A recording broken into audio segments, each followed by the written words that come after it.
So how big a bubble? This bubble is like this, the kind of soap and how it gathers is your memory. It forms it gives it a form.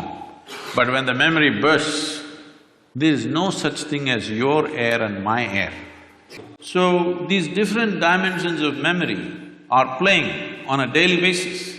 People are thinking their thoughts are free. It's a joke because your memory is determining everything. And the next one is called as Turya. This is consciousness, where there is no memory involved of any kind. Essentially in the yogic sciences, we are looking at consciousness as an intelligence beyond memory. If there is memory, memory is considered a boundary in the sense, this is one person, this is another person, simply because this embodies one kind of memory and that embodies another kind of memory.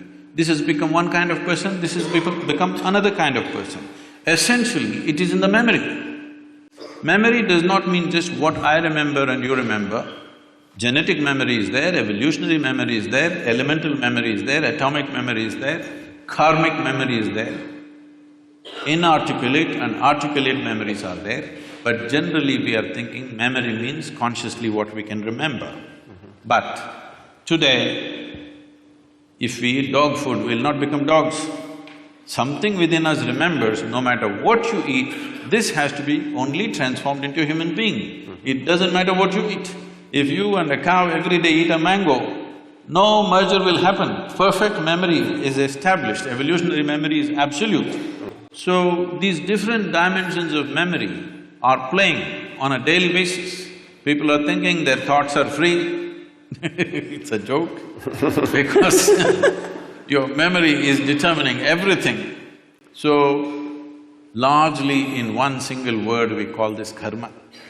Karma means the residual impact of all the memory that you have, how it is impacting every thought, every emotion, every action, the very way you sit and stand.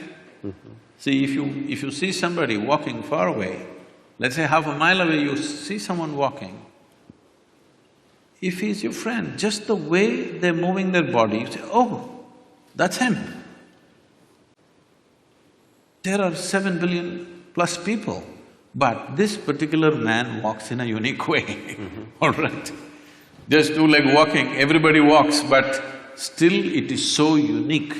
So this is what we are referring to as karma, that the residual impact of memory, varieties of memory. We recognize memory as 8 basic forms of memory, which are determining how you are right now. The very way you sit, stand, breathe, understand, perceive life is determined by this memory. But there is an intelligence beyond memory, which we call as Turya or Chitta. This is consciousness. Now, every one of us is conscious. The question is only of degree. Even a rock is conscious, a dog is conscious, a pig is conscious. The question is only of degree, how conscious. Even among us, how conscious is different from person to person. So, this degree of consciousness determines everything. Now, if we have to give an analogy, what is memory is like, I'm sure every one of us at some stage in our life, I don't know if you're still doing it, we blew soap bubbles. Did you? Hello? Come on, everybody raise their hand for anesthesia. Did you?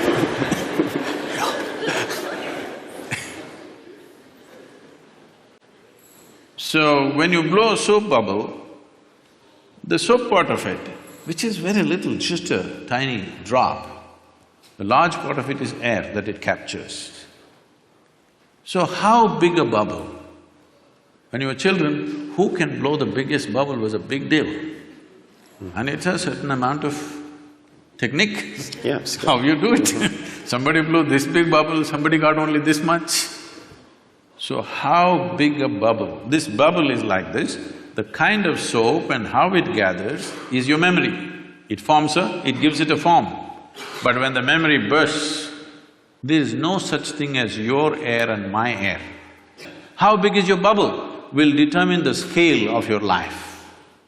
The scale and possibilities of your life are determined by how big a bubble did you blow.